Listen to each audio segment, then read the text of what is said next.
डर एक एहसास में आपका स्वागत है। इस चैनल में आपको देखने को मिलती हैं सच्ची और डरावनी भूतिया घटनाएं हर रोज। तो अगर आपको ऐसी ही कहानियां सुनना पसंद है तो इस चैनल को सब्सक्राइब करना ना भूलें।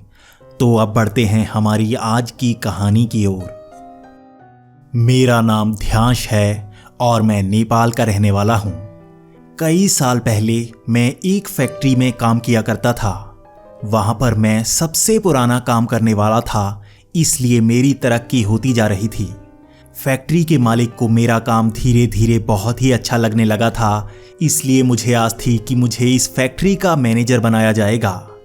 मैं यही सोचा करता था कि कब मैं इसका मैनेजर बनूंगा।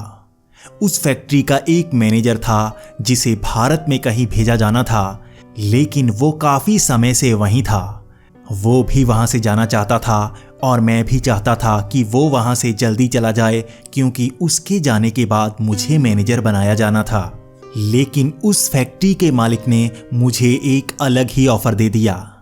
उसने मुझे ऑफर दिया कि एक नई फैक्ट्री लगने वाली है, अगर मैं उस फैक्ट्री का काम देखूं तो मुझे ज्यादा पैसे मिलेंगे। मुझे इस फैक्ट्री के मैनेजर से भी ज्यादा पैसे मिलेंगे। मुझे बस उस फैक्ट्री के बनने तक का इंतजार करना है, तब से ही मुझे पैसा मिलना शुरू हो जाएंगे। मुझे बस उस फैक्ट्री के बनने तक देख रेख करनी है। मैं भी मान गया, क्योंकि फैक्ट्री बनने तक मुझे बिल्कुल भी काम नहीं करना पड़ता और वैसे भी मुझे बोनस मिलता रहता, जिससे मेरी तनख्वाह लगभग मैनेजर जैसी होती। ये फैक्ट्री नेपाल के एक वीरान में लगनी थी। यहाँ पर आसपास कोई गांव नहीं था, इसलिए मैं सोच रहा था कि यहाँ पर बहुत ही आसानी होगी। वैसे भी मैं शहर की चहल पहल से दूर जाना चाहता था और ये फैक्ट्री भी बिल्कुल ही वीरान में लगने वाली थी। उस फैक्ट्री के मालिक को वो ज़मीन बहुत ही सस्ते में मिल गई थी, इसलिए वो बड़ी फैक्ट्री वहाँ पर लगाना चाहता था। मैंने भी इस काम के लिए हाँ कर दी। ये मेरा पहला दिन था और मैं लगभग सभी काम करने वालों को उस जगह पर लेकर गया। उस फैक्ट्री के मालिक ने बाकी सारा काम करवाया हुआ था। नक्शे भी पास हो चुके थे और बस वहां पर काम ही शुरू होना था। ये पहला दिन था और मैं मजदूरों और सब लोगों को लेकर वहां पर मुहूर्त निकलवाने के लिए गया। आज ही वहां पर पूजा होनी थी, लेकिन मैं सबसे पहले वहां पर पहुंच गया। लेकिन जब मैं वहां पर पहुंचा तो मुझे बहुत ही अजीब सा एहसास हुआ। मैंने वहां जाकर देखा कि पूरी जगह पर वृक्ष सड़ रहे थे। वहां पर सारे पेड़ पौधे जैसे सड़ से रहे थे। मैं सोच रहा था कि ऐसा कैसे हो सकता है। ये तो ऐसा लग रहा था जैसे कोई अलग ही जगह हो। सारे पेड़ पौधों से अजीब सी बदबू आ रही थी और ऐसा लग रहा था जैसे उन्हें जहर डालकर काटा जाना हो। वो अजीब तरह से सड़ रहे थे। मैंने ऐसी सड़न की बदबू पहले कभी नहीं सूंघी थी। वहां पर घास भी लगभग काली हो चुकी थी, लेकिन मुझे तो वहां पर काम करना था। उसके बाद वहां पर सब लोग आ गए, लेकिन वो सब उस बदबू से परेशान थे। वो सब एक जगह पर खड़े हो गए। मैं उन सबको कह रहा था कि ये मुहूर्त का टाइम है और हमें नारियल फोड़ना होगा, लेकिन वो सब मना कर रहे थे। मुझे नहीं पता था कि वो सब मना क्यों कर रहे हैं, लेकिन मैंने खुद हाथ में नारियल पकड़ा और वहां पर फोड़ दिया। मैंने कहा कि अब मुहूर्त निकल गया है और वैसे भी मैंने नारियल फोड़ दिया है तो तुम्हें काम शुरू करना होगा। लेकिन मैं हैरान था, वहां पर काम करने के लिए कोई भी राजी नहीं हो रहा था। मैं भी जानना चाहता था कि वो ऐसा क्यों कह रहे हैं। तब मैंने उनमें से एक से बात की और उसने कहा कि यहाँ पर ये पेड़ पौधे किसी और बीमारी के कारण नहीं सड़ रहे हैं, बल्कि यहाँ पर भूत प्रेतों का साया है। मैं हैरान था कि वो कैसी बेवकूफ़ी वाली बातें कर रहे हैं, लेकिन मेरे दिमाग में आया कि ये सारे मजदूर हैं और ये ऐसी ही बातें करते हो सकते हैं, क्योंकि गांव में ऐसी ही पुरानी दकियानूसी वाली बातें की जाती हैं। तो मैं उन पर गुस्सा हो रहा था। मैं उनको कह रहा था कि काम तो उन्हें करना ही होगा, अगर वो काम नहीं करेंगे तो मैं किसी और को ले आऊँगा। तब उन्होंने पहले शेड बनानी शुरू की, क्योंकि उन सबको वहीं पर रहना था। हमने ट्रक भरकर सभी खाने पीने का सामान ले लिया था, लेकिन पहले हमें वहां पर तंबू और टेंट लगाने थे ताकि रहने सहने का काम हो सके। मुझे भी वहीं पर रहना था, इसलिए पहला दिन तो हमारा वहां पर तंबू और टेंट लगाने में लग गया। ये लगभग रात का समय था और हम वहीं पर थे। रात के समय वहां पर बड़ी ही अजीब सी बदबू आनी शुरू हो गई थी। वहां पर बड़ा ही अजीब सा धुआं आ रहा था। इस बदबू ने हमें सारा दिन परेशान किया था, लेकिन रात के वक्त तो वहां पर बड़ी ही अजीब सी बदबू आ रही थी। तब वहां पर मैंने 2 लोगों को कहा कि तुम्हें जाकर मार्किंग करनी होगी। वक्त लगभग अंधेरे का था और मैंने उन्हें कहा कि तुम्हें मार्किंग करनी होगी कि हमारी जगह कौन सी है और वहां पर तुम्हें मार्क लगा कर आने होंगे। मैंने उनसे ये कहा, लेकिन वो मानना नहीं चाहते थे। वो कह रहे थे कि इस अंधेरे में वो वहां पर नहीं जाना चाहते, लेकिन मैं उन्हें जबरदस्ती ले जाना चाहता था। मैं उन्हें कह रहा था कि मैं इस साइड ही अंदर से मार्किंग करूंगा और तुम्हें बाहर से मार्किंग करनी होगी। मैं आपको बता दूं, ये एक तरह से जंगल का इलाका था। इसी के बीच ये जगह थी जहां पर फैक्ट्री लगनी थी। वो सब डर रहे थे, लेकिन मैं उनसे काम करवाना चाहता था। मुझे तभी तनख्वाह मिलती और मैं इसका तभी तो मैनेजर लगता। अगर मैं ये सारा काम खुद करवाता तो मालिक भी खुश हो जाते और शायद मुझे ज़्यादा बोनस मिल जाता। इसीलिए मैं मन लगाकर काम करवाना चाहता था। लेकिन ये लोग तो पुरानी दकियानूसी वाले बातें करके मुझे भी डरा रहे थे। तब मैंने उन्हें कहा कि जल्दी से तुम्हें जाकर मार्किंग करनी होगी। अगर तुम ऐसा नहीं करते तो मैं कल जाकर मजदूरों को बदला दूंगा और मजदूर आएंगे तो अच्छा काम करेंगे। इतना सुनकर वो दोनों मार्किंग करना चले गए। मार्किंग में लगभग 1 से 2 घंटे का समय लगता। मैं अंदर से मार्किंग कर रहा था और उसके बाद मैं टेंट में आकर सो गया। मैं सोच रहा था कि वो 2-3 घंटे लगाकर खुद ही आकर सो जाएंगे और ऐसे ही मुझे नींद आ गई। मुझे पता नहीं लगा कि वो लोग कब आए। अगले दिन वक्त लगभग सुबह 5 बजे का होगा और बाहर चीखने चिल्लाने की आवाज़ें आने लगीं। मैंने बाहर जाकर देखा और मैं जानना चाहता था कि लोग क्यों चीख रहे हैं। यहाँ पर बहुत ही भीड़ लगी हुई थी, लेकिन मैं जानना चाहता था आखिर क्या माजरा है। जैसे ही मैं बाहर गया, वहाँ पर भीड़ को चीरते हुए मैं उसके अंदर जाना चाहता था। मैंने उन सबको पीछे किया और मैं जैसे ही उस भीड़ के बीच में पहुंचा तो मेरे होश उड़ गए। वहाँ पर 2 लोग मरे पड़े थे। ये वही लोग थे जिनको रात को मैंने भेजा था वहां पर निशानियां लगाने के लिए। इनकी लाशें जैसे सड़ सी रही थी। इनका पूरा शरीर बिल्कुल काला सा पड़ गया था। मैं अब बहुत ज़्यादा डर रहा था। आखिर ये क्या हो सकता है? मुझे उन्हें रात को भेजना ही नहीं चाहिए था। ये शायद मेरी ही गलती थी। तो मैं उन सब से माफ़ी मांगने लगा, लेकिन वो सारे मजदूर मेरे ऊपर गुस्सा कर रहे थे। उसके बाद मुझे अपना काम करना था। मैंने पुलिस को कॉल की और वहां पर लगभग 1 घंटे के अंदर ही पुलिस पहुंच गई। पुलिस भी इन लाशों को देखकर हैरान थी और वो भी यही पूछ रहे थे कि इनकी मौत रात को ही हुई है क्या। वो भी हैरान थे कि इतनी जल्दी लाशें नहीं सड़ती। वो सब ये देख कर भी हैरान थे कि ये सारा इलाका ही जैसे सड़ रहा है। जब मेरा ध्यान पीछे टेंट और तंबू की तरफ पड़ा तो मैं बहुत ज़्यादा डरने लगा। हमारे टेंट और तंबू अलग अलग रंग के थे, लेकिन उनका भी रंग जैसे काला सा हो रहा था। वो भी जैसे सड़ से रहे थे। अब मुझे भी डर लगने लगा था, लेकिन मैं अपना काम करना चाहता था। लगभग दोपहर तक पुलिस ने वहां पर तहकीकात की और उन लाशों को वो ले गए। मुझे वहीं पर रुकना था, लेकिन कोई भी मजदूर वहां पर रुकना नहीं चाहता था। मैं ये सब मालिक को नहीं बता सकता था।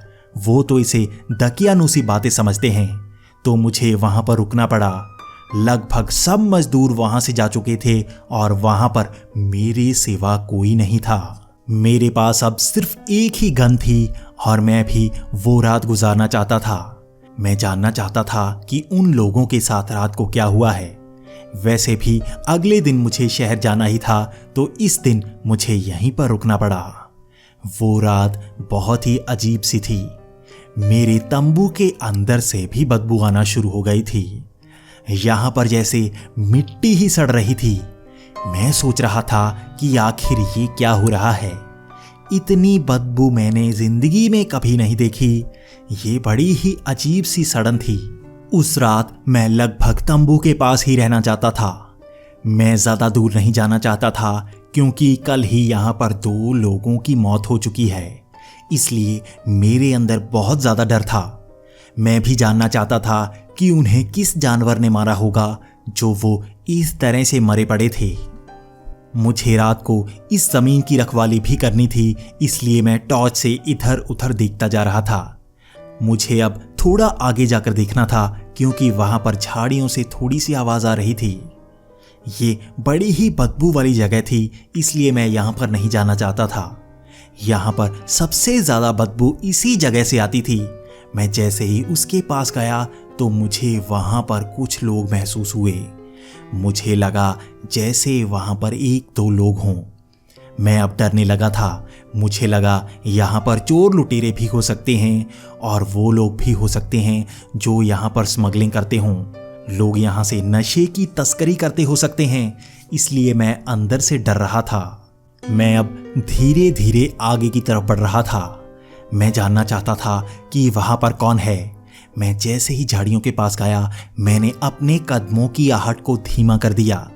मैं नहीं चाहता था कि किसी को पता लगे कि मैं यहाँ पर हूँ। वैसे भी यहाँ पर झाड़ियाँ काफ़ी ऊंची थी, इसलिए मेरी छिपने की भी ज़रूरत नहीं पड़ती। यहाँ पर मुझे कोई नहीं देख सकता था। मैंने थोड़ी सी झाड़ियाँ पीछे की और एक आँख से आगे देखने की कोशिश की।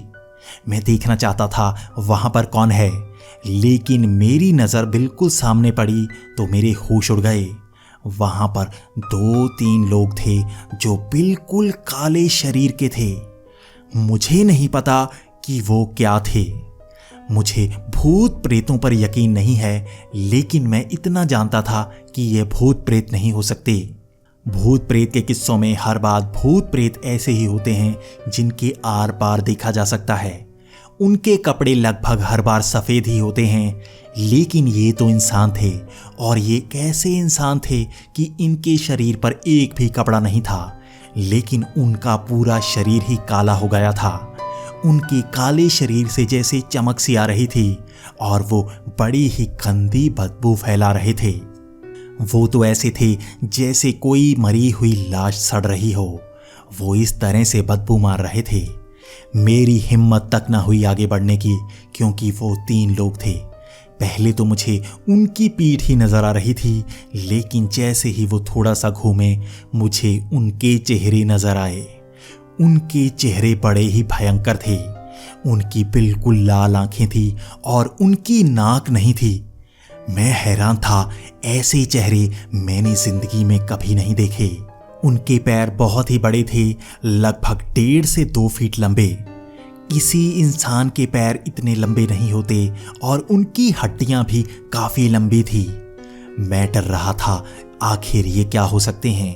मैं थोड़ी देर वहीं पर छुपकर देखता रहा और मेरी नज़र एक आदमी पर पड़ी जो बहुत ही अजीब सा था। मैंने ध्यान से देखा तो उसके हाथ में जैसे आग सी निकल रही थी। वो अपने हाथ पर आग को जैसे नचा सा रहा था। मैं ऐसे ही देखता जा रहा था और उन्होंने वहां पर आग जलाई।